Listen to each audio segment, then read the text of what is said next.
எல்லாருக்கும் வணக்கம். Artist for assemble ஆயிட்டோம். நானும் மட்டும்.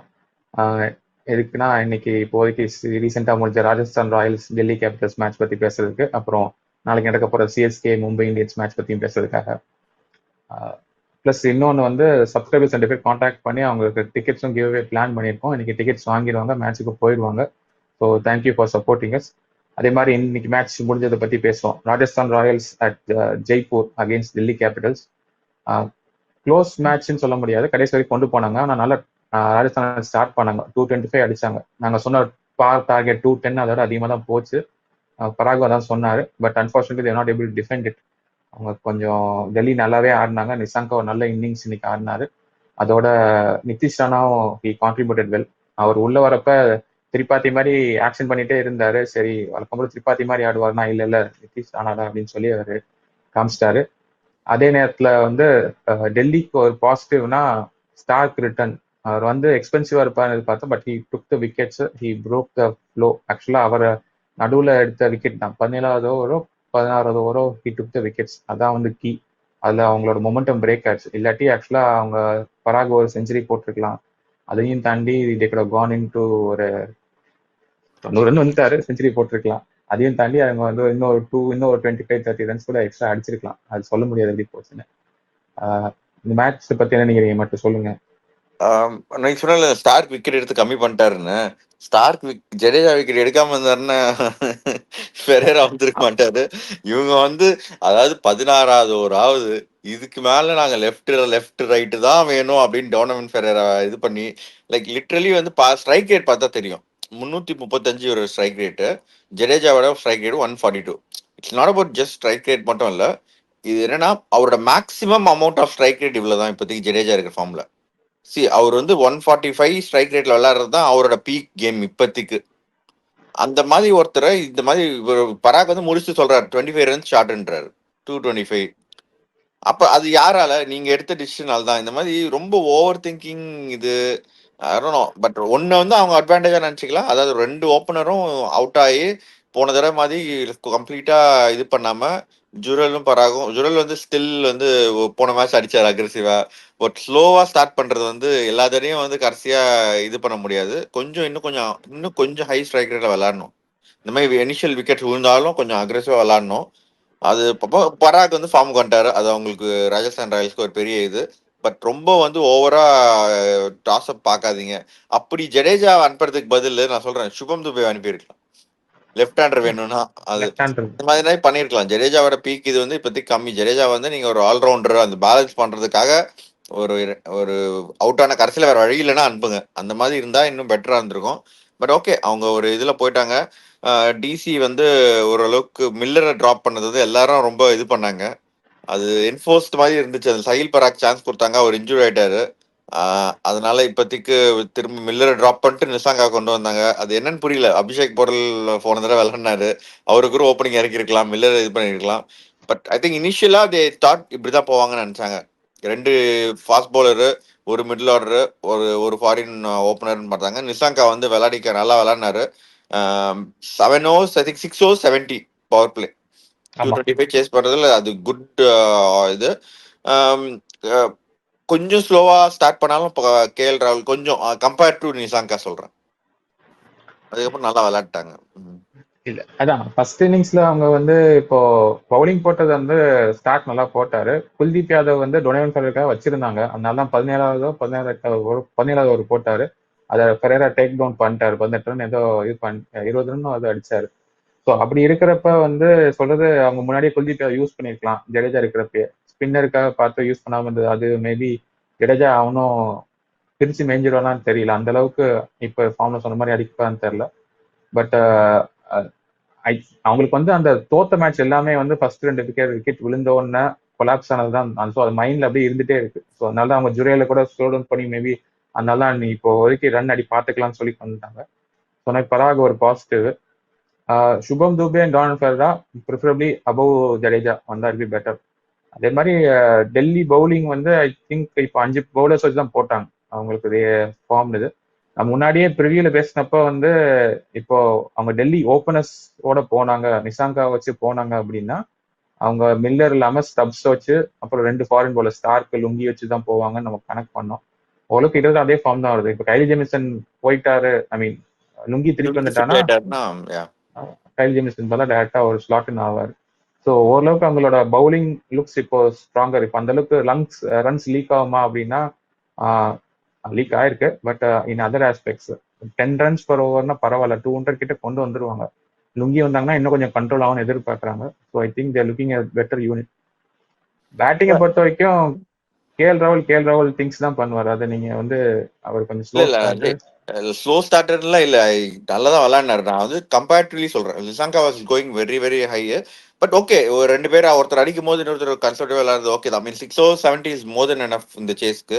ஸோ இந்த மேட்ச் எதுவும் சொல்லல, பட் எல்லா சில மேட்ச் அப்படி பண்ணுவாருன்னா. பட் இப்பெல்லாம் வந்து அந்த மாதிரி ரொம்ப மேடன் ஓவர்லாம் விளையாடுறது இல்லை, ரொம்ப நல்லாவே விளையாடுறாரு. ஸோ அது பட் ஆர்ச்சருக்கு பர்கர் ஹேஸ் டு கொஞ்சம் make way for mill at least for couple of matches. Maybe work load இருக்கலாம், இவ்வளோ கன்சிக்யூட்டிவ் மேட்சஸ் விளையாடுறது, அதனால இருக்கலாம். ஃபர்ஸ்ட் இனிஷியலா வந்த பேஸும் இல்லை. மேபி ஒரு 2 மேட்ச், இந்த மேட்ச் ஆக்சுவலா ஆடம் மில் வந்து இதுல இருந்தார், அவரை கொண்டு வந்திருப்பாங்கன்னு நினைச்சோம். பட் தேஷ்பாண்டே கொண்டு வந்தாங்க. 3 ஃபாரின் விளையாடி இருக்காங்க. துஷார் மற்றவங்க கம்பேர் போது டீசெண்டாக போட்டார். அவர் வந்து பழைய, அதாவது ட்ரேட் பண்ண நான் பெட்டர் பிளேயர்னு காமிச்சாரு. ஆர்ச்சர் சொன்ன மாதிரி பர்கருக்கு பதிலாக அவங்க யாரையாவது யோசிக்கலாம். ஏன்னா அவர் பர்கர் மட்டும் இல்லை, பிரிஜேஷ் சர்மாவும் இஸ் ஃபர்ஸ்ட் ஒரு கொடுத்த அந்த இம்பாக்ட் இப்போ கொடுக்கல. சில நேரம் வந்து பாடிக்குள்ள போட்டு இது பண்றாரு, பட் நாட் ஷோ பால்ஸ் வச்சு மெயின்டைன் பண்றாரு. பட் சந்தீப் சர்மா திருப்பி வந்தா I think it will be even better for இன்னும் இன்ஜுரியிலிருந்து வரல. பிரிஜேஷ் சர்மா வந்து அப்படி நம்ம சொல்ல முடியாது, நல்லா போலன்ற சென்ஸ். அவர் வந்து போடுற ஓவர்லாம் வந்து இந்த 5th ஓவர் 6th ஓவர் வந்து ஈஸின்னு நினைக்கிறாங்க. இருக்கிறதுலே வந்து ஸ்விங்கும் இருக்காது, பவர் பிளே மேக்ஸிமைஸ் பண்ணணும்னு நினைக்கிறது எல்லாமே அந்த ஓவர் பிளஸ் டெத்துல போடுறாரு. ஸோ அவர் வெறும் எக்கானமி மட்டும் பார்த்து இவர் நல்லா போடல அப்படின்னு சொல்ற முடியாது. இப்போ தேஷ்பாண்டேலாம் வந்து கடைசியில் அதுக்கப்புறம் தான் வந்து போட்டாரு, இப்போ லைக் மிடில் ஓவர்ஸ்ல போட்டாரு. ஸோ அதனால பார்க்கறதுக்கு நல்லா இருக்கலாம். பட் அந்த இது வந்து ஸ்கில் செட் வந்து ஒத்துக்கணும். கொஞ்சம் ரன்ஸ் போனா பரவாயில்லன்னு இது பண்ணிடணும். அந்த 5வது ஓவர் 6வது ஓவர் போடுறவங்க எல்லாம் கொஞ்சம் கொஞ்சம் லீவே கொடுங்க. அட்டையை போட்டு விடுறா ட்ரை பண்றாங்க. அப்படி பாத்தீங்கன்னா அப்ப அடுத்து ரவி பிஷ்னாய்க்கு வாங்க. அவர் வந்து ஐ மீன் டிராப் பண்ணாங்கன்னு சொல்லலாம். 2 மேட்ச் ஒழுங்கா போடுறதுனால 3 மேட்ச் டிராப் பண்றாங்க. யாஷ்ராஜ் கொஞ்சம் வந்தார், அவர் விக்கெட் எடுத்தார், அவர் ரன் கொடுத்தார் இல்லைன்னு சொல்ல, பட் விக்கெட் கொடுத்தாரு. ஸோ நீங்க இந்த தடவை வந்து ரவி பிஷ்ணா திருப்பி ஹோம் கிரவுண்ட்னால ரவி பிஷ்ணா ஆடணுங்களான்னு தெரியல. பட் அவங்க கூட கண்டினியூ வித் யாஷ்ராஜ் புஞ்சஸ். அது இல்ல அவங்க வந்து கிரிட்டிக்கலா ஜெயிக்கணும்னு நினைச்சு ட்ரை பண்ணாங்களான்னு, ரவி பிஷ்ணா திருப்பி கொண்டு வந்தாங்கன்னு தெரியல. ஸோ அது ஒரு எஃபெக்ட். ஏன்னா அவர் 2 ஓவர் போட்டு 28 ரன் கொடுத்தாரு, ஸ்லாட்ல தான் போட்டாரு. அதனால எனக்கு மேபி ஹஸ் டு ரீலுக் அகெயினா இல்ல அவங்க யாஷாஜ் புஞ்சாக்கே திருப்பி போலாமான்னு அவங்க யோசிக்கணும். அதாவது சில பேர் இருக்காங்க, அவங்க வந்து லைக் லிட்டரலி நான் கூகுளி மட்டும் தான் போடுவேன் அப்படின்னா, அது சில பேர் வந்து நினைச்சுக்கிறாங்க லெஃப்ட் ஹேண்டர்னா அந்த சைடு போவோம் விளையாடிடுவாங்கன்னு. பட் நல்லா விளையாடிடுவாங்க. ஸோ பிஷ்னாய் வந்து இனிஷியலா ரொம்ப நேரமா நல்லா ஸ்டார்ட் பண்ணாரு. மேபி அந்த ஒரு 2 மேட்ச் அடிச்ச உடனே அந்த மென்டல் ப்ரெஷரா இல்ல பேக் டு அந்த கொஞ்சம் ரொம்ப ஃபுல்லா போடுறாரு இப்ப, அந்த கரெக்டான லென்த் போடல. அண்ட் மேபி யாஷ்ராஜ் கொஞ்சம் பர்ஃபார்மன்ஸ் ஆல்சோ ப்ரெஷர் இருக்கும். 2 பேரும் எக்ஸ்ட்ரீம்லி டிஃப்ரெண்ட் பவுலர்ஸ். இவர் வந்து ஆல்மோஸ்ட் அவருக்கு பாதி ஹைட் தான் இருப்பாரு, அந்த ஹைட்ல இருந்து ரிலீஸ் பண்றாரு. யாஷ்ராஜ் கொஞ்சம் ஆல்மோஸ்ட் 6'4". ஸோ அந்த ஹைட்ல இருந்து ரிலீஸ் பண்றது கம்ப்ளீட்லி டிஃப்ரெண்ட் லெக் ஸ்பின்னர்ஸ். 2 பேரையும் விளையாட வைக்க முடியுமா சில பிச்சஸ்ல? இப்ப போக பிச்சஸ் கொஞ்சம் ஸ்லோ டவுன் ஆகும். அது எந்த அளவுக்கு அவங்க எப்படி ரிப்ளேஸ் பண்றாங்க பார்ப்போம். இந்த மேட்சே பண்ணிருக்கலாம், தேஷ்பாண்டேக்கு பதில் அவர் வந்திருக்கலாம், அவரும் இருந்தார் இம்பாக்ட் சப்ல. இந்த பிட்ச் வந்து கொஞ்சம் லைக் இந்த பிட்ச் இல்ல, பட் இதுக்கு மேல பிச்சஸ் கொஞ்சம் ஸ்லோ டவுன் ஆகிற மாதிரி இருந்துச்சுன்னா they could use both of them. ஆனா பட் ஜடேஜாவும் இருக்கிறதுனால 2-3 ஸ்பின்னர்ஸ் வந்து கொஞ்சம் நல்ல பராக் பிச்சஸ் ஹெல்ப் வந்துருவார். பண்ணிச்சுன்னா you can always do that. Pitch help பண்ணிச்சுன்னா பராக் வந்து போட்டுருவார் 3வது ஸ்பின்னரா. அதனால அது அதுதான்.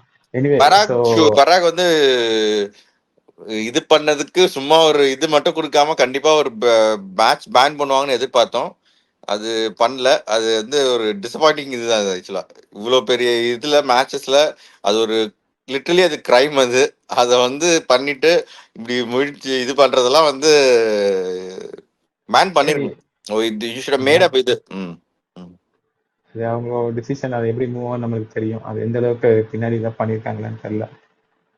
இதுல வந்து ஆக்சுவல் ஜெயிச்சிருந்தாங்கன்னா அவங்க டாப் ஆஃப் த டேபிள் போயிருப்பாங்க ஆர்ஆர். யா அவங்க அதனால அதேல இருக்காங்க. டிசி ஜெயிச்சு சென்னைக்கு மேல் வந்து 6th பிளேஸ் வந்தாங்க. சென்னை 7th பிளேஸ்ல இருக்காங்க. ஸோ இதுக்கப்புறம் வந்து இன்னைக்கு அடுத்து அப்படியே இன்னைக்கு இந்த மேட்ச் பத்தி வேற ஏதாவது சொல்றீங்களா இல்ல? இல்ல இல்ல இந்த மேட்ச் தான் மேல டாப் 4 கிட்டத்தட்ட போயிடுச்சு. வெறும் ஒரு டீம் தான் பார்த்தா இப்ப டெல்லி கேபிட்டல் பக்கத்துல வந்திருக்காங்க. நம்மளும் இன்னும் பக்கத்துல வருவோமா, எல்லாம் இதை ஆ, முடிச்சு விடுறோமா அப்படின்னு பார்ப்போம். அதான் இப்போதைக்கு டாப் 6 வந்து have high chance of qualification. Bottom 4ல 2 டீம் அடிச்சுக்குது. அது இது இன்னும் சென்னை, டாப் 6 மும்பை. டெல்லி கேபிட்டல்ஸும் நம்மளும் கிட்டத்தட்ட ஒரு பாயிண்ட் தான். நம்ம ஜெயிச்சா நம்ம அவங்களுக்கு மேலதான் போவோம். 2 வயசு சொல்றேன். ஒரு மேட்ச் தான் இருக்கீங்களா? சரி, ஒரு ஓகே. மேட்ச் தான் அந்த அவங்க பாயிண்ட் எடுத்துருவோம். நம்ம அவங்களோட 2 அதிகமா இருக்கும். டாப் 7 அப்படின்னு சொல்லுங்க. நம்பிக்கை தான் வாழ்க்கை. Okay, top 7 CSK is hosting MI in Chennai. யூஸ்வலா இந்த மேட்ச் எப்பயுமே வந்து ரிவர்ஸ்ல ஆடுறப்ப ஒரு மேட்ச் நம்ம ஜெயிச்சோம்னா அவங்க மேட்ச் இந்த மாதிரி ஜெயிச்சிருவாங்க. பட் இந்த லாஸ்ட் 6 மேட்சஸ்ல நம்ம 5 மேட்சஸ் ஜெயிச்சிருக்கோம்னு நினைக்கிறேன். ஸோ பார்ப்போம். இவங்க சென்னையை வந்து டீம் சேஞ்சஸ் எதிர்பார்க்குறீங்களா? நிறைய டீம் சேஞ்சஸா? லைக் லிட்டரலி எனக்கு வந்து சர்ஃப்ராஸ் கான், ஊர்ல் பட்டேல் வந்து ஊர்ல் பட்டேல் ஏன் கொண்டு வந்தாங்கன்னு தெரியல. போன மேட்ச் சர்ஃப்ராஸ் கான் அது வரைக்கும் பெரிய ஸ்கோர் அடிக்கல, உண்மைதான். But he was contributing. But இப்போ வந்து ஊர்ல் பட்டேலுக்கு ஒரு மேட்ச் கொடுத்துட்டு அவர் தூக்கணும்னு சொல்றது இட்ஸ் நாட் ஃபேர் ஆன மாசோ. ஸோ ஐ திங்க் அந்த இதுல அப்படியே தான் போவாங்கன்னு நினைக்கிறேன். போன தடவை ஆனால் ராமகிருஷ்ண கோஷ் வந்து மார்க்லாம் பண்ணி வச்சிருந்தாரு. அவரும் கூட உள்ள வந்திருப்பாரு. மேபி இதோட திங்க் இப்போ என்ன பொறுத்தவரைக்கும் குர்ஜப்னீத் சிங் வெளியே உட்கார வைக்கணும்னா லைக் இம்பாக்ட் சப்ல. If you need the batting you can bring in Ramakrishna Ghosh. Or அப்படி பேட்டிங் தேவைப்படலன்னா you can bring in Gurjapneet Singh. Akeal Hosein உள்ள இருக்கிற மாதிரி இருந்தா பெட்டரா இருக்கும்னு நான் நினைக்கிறேன். குர்ஜப்னீத் சிங் 11ல இருக்கிறதோட வெளியே இருந்து உள்ள வர்றது பெட்டர். ஆமா, அவர் இருந்தாலும் 2 ஓவர் தான் போடுறாரு. ஸோ இப்போ ஓவர்டனும் சம்டைம்ஸ் கொஞ்சம் நல்லாவே போடுறாரு. இட் குட் பி பெட்டர் தான். பார்ப்போம். ஆனா இவங்க உருள் பட்டேலோட இன்னொரு சான்ஸ் கொடுப்பாங்கன்னு நினைக்கிறேன். இல்ல ஐ ஒரு பிளேயர் தான் திங்க் கொடுப்பாங்க. சர்வராஜ் கான் வெளியே தான் இருப்பாரு. இதுதான் இருப்பாரு. கார்த்திக் சர்மாக்கு தான் கிட்டத்தட்ட ஆக்சுவலா எடுக்கணும். பட் அந்த ஸ்லாட் வந்து லோவர் ஆர்டர் விளையாட வைக்கிறாங்க. அதான் அது தெரியல, பார்ப்போம் என்ன பண்றாங்கன்னு தெரியல. முகேஷ் சௌத்ரி வந்து அவர் போன மேட்ச் இருந்திருந்தா இப்போட பிளேட் பெட்டர். ஸோ அவங்க அதுதான் சொல்றேன். முகேஷ் சௌத்ரி இல்ல குர்ஜப்னீத் சிங் 2 பேர்ல ஒருத்தர் வெளியே இருந்துட்டு ராமகிருஷ்ண கோஷ் வெளியே, அதான் 2 பேர்ல ஒருத்தர் வெளியே இருக்கணும்ன்றான். ஆமா. ஸோ இன்னும் தோனியை பத்தி நமக்கு ஒன்றும் தெரியல. அதனால நாட் பிளே தான். அதே மாதிரி மும்பைக்கு வந்தீங்கன்னா எனி சேஞ்சஸ்? அவங்க ரோஹித் சர்மா ஃபிட் இல்லைன்னு சொல்லிட்டாங்க. கியூடிக்கே இன்னும் அந்த வெஸ்ட் பெயின் இருக்கு. சேம் டீம் தான். பட் என்ன இந்த ஷார்துல் தாக்கூர் இல்ல கிஷ் பகவத் வந்து உள்ள வந்து பவுலிங் போடுவாங்களா இல்ல அப்படியே இருப்பாங்களான்னு பார்ப்போம். ஆமா, மோஸ்ட்லி நோ சேஞ்சஸ். இது வந்து லாஸ்ட் டைம் இது பிச் நம்பர் 5ல ஆடுறாங்க. ஹை ஸ்கோரிங் பிச் தான், 210. அதாவது சென்னையில ஒரு காலத்துல ஹை ஸ்கோர் வந்து 180 சொன்ன பிச் வந்து 210 சொல்றோம். பட் இப்போ கொஞ்சம் பேஸ் கம்மியா இருக்கலாம், பிச்சு கொஞ்சம் ஸ்லோடன் ஆயிருக்கலாம் வெயில்ல. அதான் பட் இந்த இவர் அஸ்வின் சொன்னதுதான், இந்த பிச்சை வந்து அதாவது குஜராத்தோட விளையாடின பிச்சை இங்க போட்டுட்டு இந்த பிச்சை குஜராத்தோட போட்டிருக்கலாமேடா அப்படின்றதுதான். அதாவது அந்த மாதிரி மாத்தி விளையாடி இருந்தா இன்னும் கொஞ்சம் ஈஸியா இருந்திருக்கும். நமக்கு ஏன் இந்த மாதிரி பண்றாங்கன்னு தெரியல. ஓகே. அதனால ஸோ இப்போதைக்கு என்ன 210 பிளஸ் நைட் மேட்ச் டியூ இருக்குமா? டியூலாம் இப்போ ஒன்றும் பெருசா இருக்கிறது இல்லை அந்த அளவுக்கு. அந்த இந்த ஸ்ப்ரே எல்லாருமே ஸ்பெசிஃபிக்கா யூஸ் பண்றாங்க. டியூ அந்த அளவுக்கு இல்லை இருக்கு. பட் ரொம்ப பயங்கரமா வந்து கம்ப்ளீட்டா சேஞ்ச் ஆகுதுன்னு இந்த இந்த சீசன்ல வந்து டியூ வந்ததுனால தோத்துட்டாங்க இந்த டீம் அப்படின்னு சொல்ற மாதிரி எதுவும் பெருசா இல்லை. பிளஸ் அவங்க செகண்ட் இன்னிங்ஸ்லயே அந்த பால் சேஞ்ச் பண்றாங்க 10வது ஓவர் பண்றாங்க. அது ஒரு ஹெல்ப் பண்ணும். பட் ஸ்டில் வந்து டியூ ஒன்றும் பெருசா இது பண்ணல. ஏர்லியா ஸ்டார்ட் பண்றதுனால ஒண்ணு. அண்ட் டியூ அந்த ஆன்டி டியூ ஸ்ப்ரே எல்லாருமே ஸ்பெசிஃபிக்கா யூஸ் பண்றாங்க நிறைய. ஸோ பண்றதுனால டியூ வருது. பட் அந்த அளவுக்கு கம்ப்ளீட்டா சேஞ்ச் ஆகுதுன்ற அளவுக்கு. ஏன்னா ஏற்கனவே பேட்டிங் பிச் தான் போடுறாங்க. பெருசா ஒன்றும் அதோட பெருசா மாறுறது இல்லை அப்படின்னு ஒன்று சொல்லலாம். சரி, இப்போ மும்பை பேட்டிங் பிடிக்கிறாங்க, 180 பிளஸ் அடிச்சிட்டாங்கன்னு வச்சுக்கோங்க. நம்ம சேஸ் பண்ணுவோமா? கண்டிப்பா, நம்பிக்கை தான். சஞ்சு சாம்சன் மேல நம்பிக்கை, வேற யார் மேலேயும் நம்பிக்கை இருக்கிற மாதிரி தெரியல. சரி, இன்னும் திரும்ப நான் என்னடா சொல்லாம விட்டுற போறேன். ருத்ராஜ் கைக்வாட் திரும்ப ஓப்பனிங் இறங்கிட்டு தான் இருக்கணுமா இல்ல ஊர்லி படையில இறங்கலாமா? இல்ல, அது அவங்க செட் ஆயிடுச்சு, அதை மாத்த மாட்டாங்கன்னு நினைக்கிறேன். அது தோத்து தோத்து தெரியல. செட் ஆயிடுச்சா, பழக்கமாயிடுச்சா தோத்து தோத்து. இவங்க இன்னும் ஓப்பனிங் சுத்தமாயிருச்சு. பார்ட்னர்ஷிப் வந்து 100 அதாவது 400 அடிச்சிட்டாங்க, இதுக்கு மேல மாத்த முடியாதுன்ற மாதிரி எல்லாம் பேசிட்டு இருக்கோம். அது வாஸ்தவமான பேச்சு தான். பட் ஆனா ருத்ராஜ் ஆனா போன தடவை கொஞ்சம் மேட்ச கடைசியா கொஞ்சம் இன்டென்ட் காமிச்சாரு. ஆனா திருப்பி இன்டென்ட் இந்த மேட்ச் காமிக்கிறதுக்குள்ள மேட்ச் முடிஞ்சிச்சு. ஆமா. பட் அவர் பிச்சு எப்படி பிஹேவ் பண்ணி புரியலன்ட்டு இருந்தாரு. இது கடைசி 2 சும்மா வருஷம் இல்ல 3 தோத்துட்டு வருஷம். வரையும் புரியல புரியல, மத்தவங்களுக்கு நான் புரிஞ்சு வளர்றாங்க. சும்மா அதே இதை வந்து சும்மா சொல்லிட்டு இருக்காதீங்க, போதும். ஒழுங்கா இல்ல விளாட்ற வேலையை பார்க்க சொல்லுங்க. மத்தவங்க அடிக்கிறவங்க ஆப்போனன்ட் டீம் அடிக்கிறவங்க அடிக்கிறாங்களே, அப்ப அவங்களுக்கு புரியலையா பிச்சு? அதான் எங்க சும்மா போங்க. பிச்சு புரியல. எனிவே அதான் நீங்க எப்படின்னு சொல்ல தேவையில்லை. சிஎஸ்கே தான் ஜெயிக்கும்னு சொல்லுவீங்க. ஏதாவது மேட்சப்ஸ் ஏதாவது பாக்குறீங்க? இதுல என்ன, அவங்க மும்பை இந்தியன்ஸ் பயங்கர இந்த ஃபார்ம்ல இருக்காங்களா, இதுல எல்லாம் வந்து கான்பிடண்டா சொல்றேன் நான். என்ன அவங்க இருக்கலே ரொம்ப நம்மளோட கேவலமா ஃபார்ம்ல இருக்கிற 2 டீம்ல அவங்க ஒரு டீம். ஓகே. சோ மேட்சப்ஸ் ஏதாவது எதிர்பார்க்கறீங்களா? இந்த போன செஞ்சுரி தடவை அடிச்சிட்டாரு. அக்யூசன் முடிச்சு விட்டாரு. பட் இப்ப வில்ஜாக்ஸ் ரிக்கில்டன் கம்ப்ளீட்டா வேற பேரு. ரிக்கில்டன் நல்லா தான் விளையாடுவார் ஸ்பின், பட் அந்த அளவுக்கு டேக் டவுன் பண்ணுவாரான்னு தெரியல இனிஷியலா. வில்ஜாக்ஸும் அக்ரெசிவா தான் இருப்பாரு. Maybe we could just go with the same thing. அக்யூசன் அன்ஷில் கம்போஜ் கூட போகலாம், முகேஷ் சௌத்ரி அந்த மாதிரி போகலாம் கண்டிப்பா. அண்ட் எல்லாருமே கொஞ்சம் போர் ஃபார்ம்ல தான் இருக்காங்க அவங்க பேட்டிங் வைஸ். நம்ம கொஞ்சம் ஹிட் த டெக் பவுலிங் வந்து ஓவர் எல்லாம் நல்லா போடுறாரு. இந்த பிச்சுக்கு நல்லா இருக்கும், கொஞ்சம் பவுன்ஸ் இருந்தா we can do the same thing. அந்த மாதிரியே ஹிட் த டெக் பண்ணலாம். அவங்க இதுல ஹிட் த டெக் அடிக்கிறதுக்கு ஹர்திக் பாண்டியா மட்டும்தான் இருக்காரு. அவரும் வந்து இப்போ கொஞ்சம் போர் ஃபார்ம்ல இருக்காரு. மேபி ரூதர்ஃபோர்ட் கொண்டு வர முடியாது, ஏற்கனவே ஆல்மோஸ்ட் செட்டில் ஒன்று ஆயிடுச்சு. அவரு கொஞ்சம் ஹிட் த டெக் அடிப்பார் ஈஸியா. அதை பார்ப்போம் எப்படி விளையாடுறாங்கன்னு. Hardik Pandya I think maybe carrying Nikhil, அதனால தான் பவுலிங் ஒழுங்கா போட மாட்டேங்கிறதா, கொஞ்சம் ஸ்லோ டவுன் போடுறதுன்னு தெரியல. மேபி அவங்க வந்து போல்ட் போல்ட் பதில் தீபக் சஹர் மேட்சப்ஸ் வந்துட்டு மின்ஸுக்கு பதில் ரூதர்ஃபோர்ட் பண்ண மாட்டாங்க. போன தடவை போல்ட் தான் மோஸ்ட் எக்கனாமிக்கல். அவங்க இதுல 250 கொடுத்தாங்க, அதுவும் 10 ரன் கொடுத்தாரு. 10 ரன் ஒரு டெத்ல நல்லா போட்டாரு. எண்ட் ஆஃப் இல்ல அந்த மேட்சப்ஸ்லயே வந்து சஞ்சு சாம்சன் கைக்கோட விக்கெட் தான் விக்கெட் கொடுத்துருக்காங்க. ஸோ அதனால போல்ட் வந்து நான் ஒரே ஓவர்ல 3 விக்கெட் எல்லாம் எடுத்து முடிச்சு விட்டாங்கன்னு நினைக்கிறேன் நம்ம டீம். கெய்க்வாட் எல்லாம் வந்து அந்த போல்ட் இல்ல இப்ப. We have to be fair. அது இது அந்த அளவுக்கு இல்ல. அவரு முன்னாடிலாம் வந்து ஒரு ஓவர் ஸ்விங் பண்ணுவாரு ஐபிஎல்ல, அவ்வளவுதான் ஸ்விங் ஆகும். இப்ப 2 பால் ஸ்விங் பண்றாரு. அதுலயும் வந்து இந்த ஒரு வைடு போடுறாரு, இந்த சைடு ஒரு வைடு போடுறாரு. ஏதாவது ஒரு பால் கூட உள்ள போட மாட்டாரு. ஏன் ரொம்ப போல் கிட்ட இருந்து எதிர்பார்க்க முடியாது. இல்ல தீபக் சஹர் சான்ஸ் கொடுப்பாங்களா? போனது ஷர்துல் தக்கூர் தான் விளையாடலையே, இங்க சிஎஸ்கேக்கு வந்திருக்குமே ஹோம் கிரவுண்ட், அவரு அங்க விளையாட ஹோம் கிரவுண்ட் அப்படின்னு தீபக் சஹாருக்கு வாய்ப்பு வந்து இருக்காரு. போன வருஷம் அவர் நல்லா பெர்ஃபார்ம் பண்ணார் தீபக் சார் வந்தப்ப. உங்களுக்கு ஒரு வாய்ப்பு இங்க அப்படின்னு கொடுக்குறாங்களா பாப்போம். அதே மாதிரி வந்து கசன்ஃபாரும் இஸ் பீன் இம்பாக்ட்ஃபுல் அவங்களுக்கு, அவர்னால இருக்கும். ஆக்சுவலா ஒருத்தர் வந்து உருப்படியா எல்லா மேட்சும் ஒழுங்கா விளையாடி இருக்காரு. அவங்க 200 வைபவ் சூரியவன்சி ஒரு ஓவர்ல 20 அடிச்சாலும் 30 அடிச்சாலும் கன்சிஸ்டன்டா கிடைச்சா இருக்கும். எல்லா மேட்சும் டீசென்டா போட்டிருக்கிறது வந்து கசன்ஃபார் தான். அது ஏன் ஆனா அவன் நியூ பால் யூஸ் பண்ண மாட்டாங்கன்னு தெரியல. I will open with Boult இருக்காரு, தீபக் சார் இருந்தா அதெல்லாம் ஓகே, வெளியே உட்காருவீங்க. பட் அதான் பிரச்சனை, எல்லாருமே வந்து நியூ பால்ல போடுற மாதிரி வந்து வாங்கிட்டு மிடில் ஹவுஸ்ல யாரும் இல்ல. கசன்ஃபார் அதை வச்சு போடலாம். ஆர்வின் பர்ஷோல இறக்கி. சரி பார்க்கலாம் என்ன பண்றாங்கன்னு பார்ப்போம். Will be back with the review of this match. Will sign off with this your spot. By.